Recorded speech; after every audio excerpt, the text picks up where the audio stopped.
Hello fam, Nenye here. You're welcome to my channel. So just sit back and enjoy this simple brow tutorial. So I started off by brushing our brows with a spoolie. This is the tiger razor that I used in carving the brows. I'm just going to break that in two halves. Then I go over to the top of our brows using the razor to drag the hair downward. It feels more like gathering the hair together so that they don't get scattered in different places. So I'm just going to repeat the same thing to the other brows and I'll brush it upward. To get the perfect arc, I had to like drag her arc up a bit. Then I use the razor to like carve out the excess hair underneath.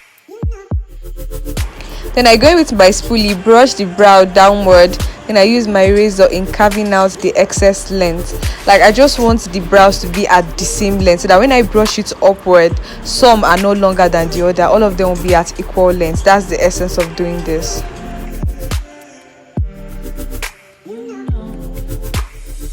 So this is what I was talking about, all the hair at the same length.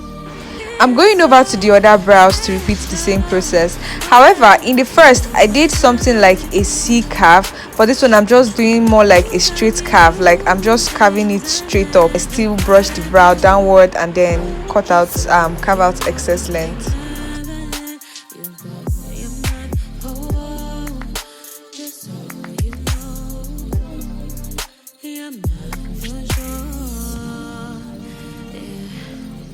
This is an optional process though. I'm just making sure the brows are fitted just the way I want them to look.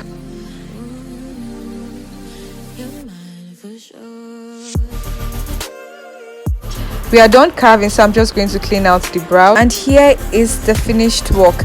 The zoomed version of the video wasn't looking quite good, so I just had to leave it like this. But then I'm attaching a picture of how it came out when we glammed up. Guys, anticipate this makeup video because it's going to be bomb. Till I see you guys. Bye.